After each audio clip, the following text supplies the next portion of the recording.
Hey guys, welcome back my YouTube channel. दोस्तों, आज मैं आप लोगों के लिए बहुत ही महत्वपूर्ण वीडियो लेके आया हूँ और बहुत ही ज़्यादा ट्रेंडिंग वीडियो लेके आया हूँ। ट्रेंडिंग वो इसलिए है क्योंकि अभी मार्केट में 8 पे कमीशन को लेके वीडियो बहुत ही ज़्यादा ट्रेंड कर रही है। अगर उसके बाद कुछ ट्रेंड कर रही है तो वो ग्रुप डी की वैकेंसी है कि आखिर ग्रुप डी की वैकेंसी कितनी आने वाली है, जो कि आपको पता है सितंबर अक्टूबर के मंथ में आपको ग्रुप डी का वैकेंसी आना है। और रेलवे का कैलेंडर जारी कर दिया गया है 1 साल का, जिसमें कि आपको डेट बता दिया गया है कि आपको एनटीपीसी का वैकेंसी कब आना है, एएलपी का कब आना है, टेक्नीशियन का कब आना है और ग्रुप डी की कब आनी है। तो उस हिसाब से सारी वैकेंसी अपने टाइम पे आ रही है। जैसा कि आपको पता है, अभी जेई का नोटिफिकेशन पब्लिश ऑफिशियली नहीं किया गया है, लेकिन जेई का बता दिया गया है कितने पद पर वैकेंसी आएगी और कब आएगी। उसके बाद आपको एनटीपीसी का वैकेंसी देखने को मिलेगा और उसके बाद आपको ग्रुप डी का वैकेंसी देखने को मिलेगा। और अभी एएलपी का तो आपको दिख ही रहा है वैकेंसी। तो अब यह मुद्दा उठ कहाँ से रहा है कि आखिर ग्रुप डी की वैकेंसी 1 लाख सीटों पर वैकेंसी आएगी, ऐसा सारे यूट्यूबर या फिर सारे लोग कैसे क्यों बोल रहे हैं कि जब आज से कुछ दिन पहले कोई नहीं बोल रहा था कि 1 लाख वैकेंसी ग्रुप डी में आएगी। अचानक से ये मुद्दा कहाँ से आया? तो चलिए हम लोग उस पर चर्चा करते हैं। आखिर ये बात उठी कहाँ से कि 1 लाख ग्रुप डी की वैकेंसी आएगी या नहीं आएगी, हम लोग उस पर बात भी करते हैं। अब सारे लोग या यूट्यूबर जो बोल रहे हैं ग्रुप डी में 1 लाख वैकेंसी आएगी, उसका मैं आपको कारण बता रहा हूँ। पहला रीज़न ये देखिए, आप पहले आपको पता है जो अभी इलेक्शन हुआ उसका रिजल्ट 4 तारीख को पब्लिश हुआ और किसी भी सरकार को बहुमत प्राप्त नहीं हुई, चाहे वो बीजेपी हो, कांग्रेस हो, आम आदमी पार्टी हो, कोई भी हो, वो उनको बहुमत नहीं मिली। लेकिन एनडीए सरकार फिर से अपने देश में बनी और मोदी जी हमारे प्रधानमंत्री बने। उसके बाद आपको क्या हुआ 5 तारीख को? पहला रीज़न कि जैसे ही आपका डीए 50% हुआ था तो बताया गया था कि सारा अलाउंस में आपको वृद्धि कर दिया जाएगा। जो नहीं हुआ था वो आपका 5 से 6 तारीख के अंदर आपको एक नोटिस पब्लिश किया गया, दो नोटिस पब्लिश किया गया आपका, और जितने भी सारे अलाउंस थे उसमें सारे में वृद्धि कर दी गई 25% की। मतलब जितनी भी वृद्धि होनी थी उतनी वृद्धि कर दी गई। पहला रीज़न ये निकल के आता है वहाँ से कि सरकार अब कर्मचारी के प्रति थोड़ा सा झुकाव है उनका। पहला रीज़न वहाँ से निकल के आता है, कर्मचारी के प्रति झुकाव। उसके बाद क्या हुआ? अग्निवीर योजना का जो है उसका समीक्षा किया जाएगा, उसमें जहाँ तक होगा सुधार किया जाएगा। दूसरा रीज़न ये निकल के आता है वहीं से कि अब सरकार का जो है रुझान छात्रों के प्रति भी है। जो छात्र थोड़ा अनुरुष्ट हैं उनको थोड़ा खुश करने की सरकार की अब कोशिश हो रही है।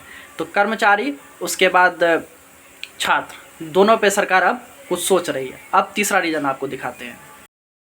तीसरा रीज़न निकल के आ रहा है आपका 8 पे कमीशन का गठन। जैसा कि सरकार 2023 में बोल रही थी कि 8 पे कमीशन का गठन नहीं किया जाएगा, कोई भी पे कमीशन का गठन नहीं होगा। जैसे ही 4 तारीख को इलेक्शन का रिजल्ट आया, उसका 15 दिन भी अभी नहीं हुआ है इलेक्शन के रिजल्ट का, आप एकदम मुद्दा अभी गर्म हुआ है कि 8 पे कमीशन का गठन किया जाएगा। वो जल्द से जल्द अब उनका जो सदस्य है ना उसको चयनित करके 8 पे कमीशन के लिए अब गठित कर दिया जाएगा, क्योंकि वो पूरा होने में क्या कितना अलाउंस देना है, नहीं देना है, वेतन में कितनी वृद्धि करनी है, नहीं करनी है, ये सब डिसाइड करने में लगभग 1 से 1.5 साल का समय लग जाता है। और आपका जो वेतन वृद्धि है 1 जनवरी 2026 से होनी है। तो इसलिए अब पूरी उम्मीद है कि जल्द से जल्द 8 पे कमीशन का जो समिति है उनका गठन हो जाएगा।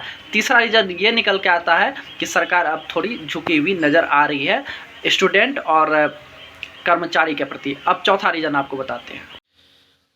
चौथा रीज़न आप देखिए, ये एसएससी जीडी 2024 की वैकेंसी है, जो कि आपका ये वैकेंसी था 26,196 पोस्ट पर ये वैकेंसी आई हुई थी, जिसको कि बढ़ा के अभी आप देखेंगे, जिसको बढ़ा के अभी कितना कर दिया गया है।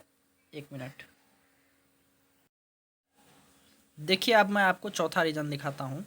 यहाँ देखेंगे आप कि ये जो है एसएससी जीडी की वैकेंसी है 2024 की, ये 2024 की जीडी की वैकेंसी है, जो 26,196 पोस्ट पर वैकेंसी आई थी, जो अब बढ़ के आप देखेंगे यहाँ पे 46,117 पोस्ट हो गई है। लगभग आप बोल सकते हैं कि 1.8 गुना की वृद्धि कर दी गई है आपकी जो भी वैकेंसीज थी उसमें।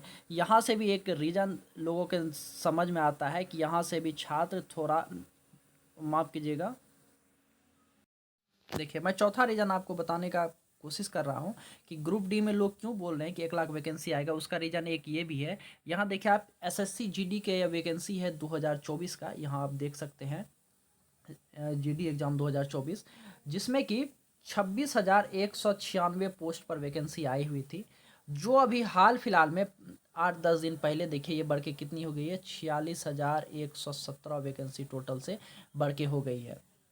तो यहाँ से भी एक बात समझ में आता है कि सरकार का अब जो है थोड़ा रुझान छात्रों के प्रति थोड़ा ज़्यादा ही है। जो वैकेंसी अभी कम थी उसको अभी बढ़ा दी गई है। अब देखिए मैं आपको दूसरा नोटिस दिखाता हूँ। यहाँ आप देखेंगे, ये देखिए असिस्टेंट लोको पायलट एएलपी का, इसके लिए हम लोगों ने कितना ट्वीट किया था जब वैकेंसी आई थी 5596 पोस्ट पे। हम लोगों ने कितना ट्विटर ट्रेंड करवाया था ट्वीट को, लेकिन कुछ भी नहीं हुआ, एक भी सीट में वृद्धि नहीं हुई। लेकिन जैसे ही 4 तारीख को एग्ज़ाम का रिजल्ट आया तो यहाँ आप देखेंगे जो आपका पोस्ट है वो, एक मिनट, यहाँ देखिए आपका जो पोस्ट है वो 18,799 हो गया 5696 से बढ़ के। कहने का मतलब आपका जो पोस्ट है ये 3 गुना से भी ज़्यादा हो गया आपका बढ़ के एएलपी में। तो यहाँ से भी पांचवा रीज़न निकल के आता है कि ग्रुप डी में ज़्यादा वैकेंसी आने की संभावनाएं बढ़ रही है। इनको देख के देख रहे हैं आप। उसके बाद मैं आपको दूसरा रीज़न दिखाता हूँ, छठा रीज़न है ये देखिए, ये जो अभी आया हुआ है इन्हीं के हिसाब से लोग अभी बोल रहे हैं कि 1 लाख वैकेंसी आ सकती है। यहाँ आप देखेंगे 1 लाख रिक्त पदों पर जल्द भर्ती निकलने की उम्मीद। जैसा कि आपको पता है अक्टूबर के मंथ में अभी आपकी वैकेंसी आनी है। यहाँ आप देखिए सारा चीज़ लिखा गया है कि कितने पद रिक्त हैं। यहाँ आप देखेंगे 2,40,000 पद रिक्त हैं, और जिसमें 2025 तक का आकलन करना है। ग्रुप डी के 1 लाख पदों पर भर्ती आने की संभावना है, और ये भर्ती जो है आपका अक्टूबर माह में, ये भर्ती अक्टूबर माह में निकाली जाएगी। और उसके बाद देखेंगे सबसे बड़ी बात, अब ये देखिए 7 रीजन हुआ, अब ये देखिए 8वां रीजन आपको मैं बताता हूँ। रेलवे पहले पैरामेडिकल के रिक्त पदों पर भर्ती निकालने को तैयार नहीं थी। रेलवे इन रिक्त पदों को संविदा पर कर्मचारी को लेने का मन बना चुकी थी, लेकिन फिर देखिए यहाँ, लेकिन फिर मान्यता प्राप्त संगठनों के दबाव के बाद अब पैरामेडिकल के रिक्त पदों पर भर्ती निकालने की तैयारी है।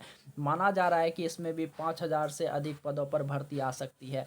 जिस पद को सरकार सोच रही थी कि हम प्राइवेट से फुलफिल कर देंगे, उसमें भी सरकार अब जो है वैकेंसी निकालने के बारे में सोच रही है। तो इससे क्लियर हो रहा है कि सरकार चाहती है कि अब थोड़ा सा स्टूडेंट के प्रति रुझान दिखाया जाए। और अगला इलेक्शन जो होने वाला है, विधानसभा इलेक्शन या फिर उसके बाद लोकसभा इलेक्शन होगा। अभी लोकसभा में बहुत टाइम है, लेकिन अभी आगे में जो आपका विधानसभा इलेक्शन है उसमें जो भी रुष्ट छात्र हैं उनको थोड़ा खुश करने की सरकार के द्वारा कोशिश की जा रही है। आपको मैंने टोटल से 6-7 रीजन बताया कि जिसको देख के लगता है कि ग्रुप डी में अच्छी खासी पोस्ट और वैकेंसी आ सकती है। क्योंकि आपको पता है कि ग्रुप डी में हमेशा से ही सबसे ज़्यादा वैकेंसी आई है, क्योंकि ग्रुप डी में स्टाफ का सबसे ज़्यादा ज़रूरत होता है और उनका ही प्रमोशन सबसे ज़्यादा होता है। इसके ही वजह से ज़्यादा वैकेंसी भी आती है ग्रुप डी में। और बहुत सारे छात्र अगर उनको कोई दूसरा जॉब हो जाता है तो वो सबसे पहले ग्रुप डी को ही छोड़ के भी जाते हैं। तो ये भी रीज़न है कि ग्रुप डी में ज़्यादा वैकेंसी आ सकती है। और सरकार का भी रुझान अभी छात्रों के प्रति, कर्मचारी के प्रति ज़्यादा देखने को मिल रहा है। तो इसीलिए सब उम्मीद कर रहे हैं कि ग्रुप डी में 1 लाख पदों पर वैकेंसी आएगी। लेकिन 1 लाख पद मुझे नहीं लगता है जनरली कि आएगी। उसका रीज़न मैं आपको ये बता रहा हूँ, क्योंकि सरकार ने अपना कैलेंडर जारी किया है, आपको भी पता है रेलवे का। अगर 1 लाख वैकेंसी अभी देती है, फिर आपको अगले नेक्स्ट ईयर में 2025 अक्टूबर में उनको फिर से ग्रुप डी की वैकेंसी देनी है। तो फिर से वहाँ वैकेंसी क्रिएट करना थोड़ा मुश्किल हो जाएगा, क्योंकि 1 लाख बच्चे को ज्वाइन करवाना, फिर से रिक्त पद होना थोड़ा कठिन काम लग रहा है हमको। इसलिए मैं बता रहा हूँ कि 1 लाख पदों पर वैकेंसी नहीं आ सकती है। आ भी सकती है, मैं ये नहीं बता रहा हूँ, लेकिन मुझे ऐसा लग रहा है कि नहीं आएगी। लेकिन हाँ, ये लग रहा है कि 40-50 हज़ार पदों पर वैकेंसी जरूर आएगी ग्रुप डी की।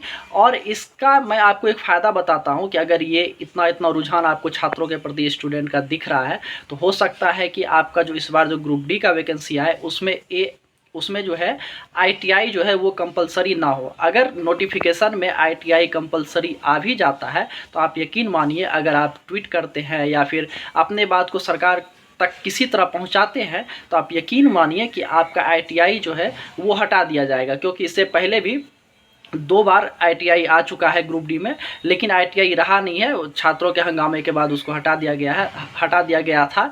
तो इस बार भी हो सकता है अगर ITI आती है ग्रुप डी में तो वो सरकार के द्वारा हटाया जा सकता है, अगर छात्र कोशिश करे तो ये 7-8 रीज़न था जिससे लगता है कि ग्रुप डी में अच्छी खासी वैकेंसी देखने को मिलेगी। लेकिन एक फ़ायदा तो हमको नज़र में आ रहा है कि ITI इस बार भी शायद नहीं होगी अगर छात्र चाहे तो। आपको ये वीडियो कैसा लगा हमें ज़रूर बताएं। अगर आपको वीडियो पसंद आया है तो चैनल को सब्सक्राइब कर दें, वीडियो को लाइक कर दें। फिलहाल इस वीडियो में इतना ही, मिलते हैं नेक्स्ट वीडियो में, तब तक के लिए धन्यवाद।